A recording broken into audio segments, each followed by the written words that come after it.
Sabbiiti ewedde abasawo batandika okuŋŋaanya omusaayi okuva ku baana b'omugenzi Prince Joe Paul Kafeero eyali omuyimbi nnakinko w'ennyimba ez'akadongo kamu eyafa mu mwaka ogwa 2007 n'ekigendererwa eky'okugeraageranya endagabutonde n'ebisigalira by'omugenzi ebyaziikulwa gye buvuddeko emabega.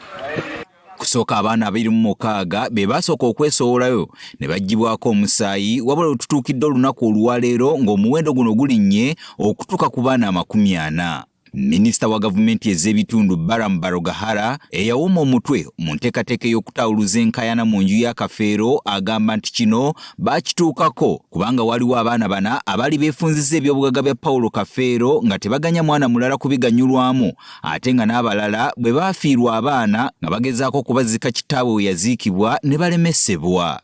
Ekigendererwa kya kino abaana bana abali bagamba nti be batuufu babadde batunda ebintu nga bannaabwe tebabawa ku mugabo gwabwe n'omulala yafiira omwana ekisinga obukulu mu byonna oli yafiira omwana we n'amutwala ku bijja bya jjajjaawe bamuziike ne bamugamba tujja muziikawo wano gwe toli wa kika kyaffe kuba tetukumanyi.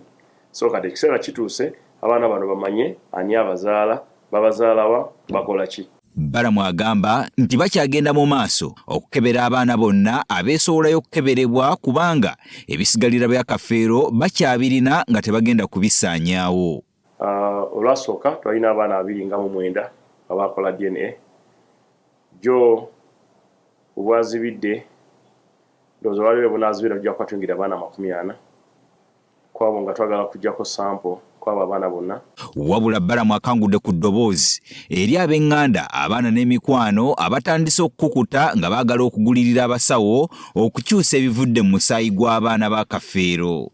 Njala kulabula abo ababadde bagezaako okugulirira ebitongole byaffe ebiri mu kunoonyereza mu DNA nti nasabye singa omuntu addamu okwogera nti tukuwe ssente bano abaana obaggyeko onoono omuggyemu oyo omuntu njagala mumukwate kuba abaana bangi emabega bagamba nti baali bana bokka testi ze baakola ku MBN kati abaana baweze 4 ate ku luno terujja kuddamu okumusima olulala kuba ebisigalira bigenda kusigala mu data bank kuba mu database ya gavumenti. Kyokka bano minisita abasekeredde bw'ategeezezza nti tebasobola kugulirira basawo bonna era nga y'emu ku nsonga lwaki basalawo basobole okukozesa laboratory 2 basobole okugeraageranya obulungi.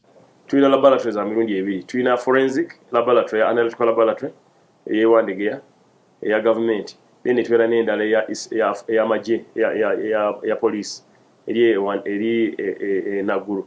Zono labu zonna za mulembe tekuli kyuma kikadde ze labu ezisinga mu Africa. So binavaamu byebyo ebituufu tewajja kubeerawo bituufu bisinga ebyo. So abaana mbakubiriza obanga oli eyo ng'olaba TV ya NTV oba Spark mugende mwenna babaggyeko ndagabutonde babakebere mumanye ekika kyammwe.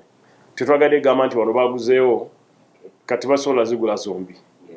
Owulidde obagulako emu tebajja zigula ki zombi ate bonna bakugu. Tukitegeddeko nti ebinaaba bivudde mu kukebera omusaayi guno byakufulumizibwa mu bbanga eritasukka sabbiiti 2 okuva kati.